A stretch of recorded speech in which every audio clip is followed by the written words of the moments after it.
Shalom, Om Swastiastu, Namo Buddhaya, dan salam kebajikan. Terima kasih banyak. Saya perwakilan dari Fakultas Hukum. Jadi tadi lumayan sih, sangat bagus diskusinya, sangat bagus pematerinya, keren sekali Kak. Terima kasih banyak. Kemudian juga melanjutkan pertanyaan dari teman tadi, bahwasanya sebagai pemimpin itu ada beberapa hal yang memang perlu dikuasai. Pertama, bagaimana mentalnya kita yang baik, pendekatan kita kepada Tuhan Yang Maha Esa, manajemen dan sebagainya. Nah, di sini berbicara mengenai pemimpin, tentunya kita membawahi, memanajemen banyak orang, anggota-anggota dan sebagainya. Ya, bisa disebut sebagai managing people. Nah, berbicara mengenai managing people, kita akan pastinya mengarah kepada bagaimana tipe setiap kepribadian seseorang, yaitu ada korelis, sanguinis, melankolis, bahkan ada pragmatis. Nah, pertanyaan saya sebenarnya agak sederhana, menjadi seorang tipe pemimpin itu yang bijak dan baik bagaimana? Kita tetap pada pendirian kita harus terhadap anggota-anggotanya kita agar mampu mengajak mereka, atau kembali lagi kepada yang pertama, tetap pada kepribadian kita. Terima kasih banyak, Pak. Kak Is, bisa saya rangkum dulu, ada 2 orang? Ya, bisa, silakan. Nah, selanjutnya Rehan dari Fakultas Teknik juga, silakan. Ya, terima kasih atas kesempatan yang diberikan. Langsung saja, Bismillahirrahmanirrahim. Assalamualaikum warahmatullahi wabarakatuh. Perkenalkan, nama saya Rehan Pratama dari Fakultas Teknik. Saya ingin bertanya mengenai lembaga kemahasiswaan sendiri. Saya ingin menyatakan bahwa lembaga kemahasiswaan merupakan sebuah wadah bagi mahasiswa untuk mengembangkan kapasitas kemahasiswaannya, baik berupa aspirasi, inisiasi, gagasan-gagasan, dan berbagai kegiatan yang relevan.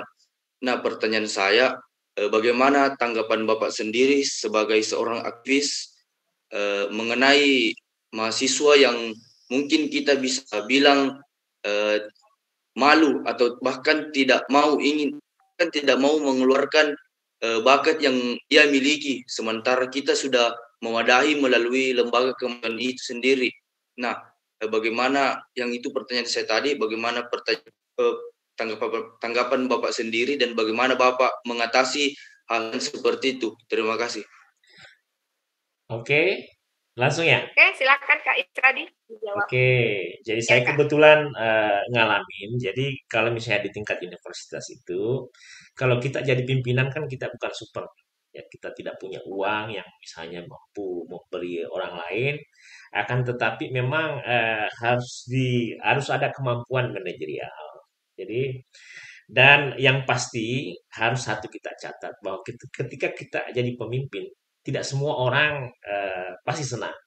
Tapi kalau misalnya mayoritas senang, nah itu termasuk bagian kesuksesan dari pemimpin. Nah, pertanyaan tadi yang pertama dari Fakultas Hukum, bagaimana caranya kiat memimpin seperti itu? Jadi, yang paling utama, kenapa seorang pemimpin di universitas itu gagal? Itu karena pertama, ketika dia memimpin, dia ingin tampil sendirian. Dia lupa membagi, kalau istilahkan, membagi peran ke yang lain. Saya pengalaman ketika memimpin Unhas untuk pertama kalinya, anggaplah saya termasuk pengambil keputusan tertinggi, ya. Nah, kiat yang saya pakai biasanya saya mengaktifkan yang lain, maksudnya memberi peran. Misalnya kadang-kadang fakultas saya bagi menjadi koordinator harian, kemudian dia lakukan itu. Terus yang kedua, tidak menganggap oposan itu sebagai lawan. Ya, tapi misalnya teman berpikir, ya kan. Yang ketiga yang kita lakukan, memang kita harus punya bekal. Bekal apa? Bekal ilmu, bekal bacaan. Nah, yang mampu membedakan kita dengan yang lain adalah bacaan, pengalaman, sejarah. Tidak ada satupun pemimpin yang sebaik dan sehebat apapun itu, tidak ada yang misalnya semua orang suka. Sekali bernabi pun masih banyak yang benci. Bahkan seorang yang misalnya menghapuskan perbudakan seperti Abraham Lincoln masih ditembak. Seorang yang cerdas seperti John F. Kennedy masih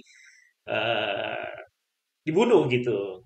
Nah, itu yang harus kita pegang, bahwa ketika kita jadi pemimpin pasti Ada yang senang karena senang itu, ada yang karena cemburu. Ini kembali ke kualitas kepemimpinan kita.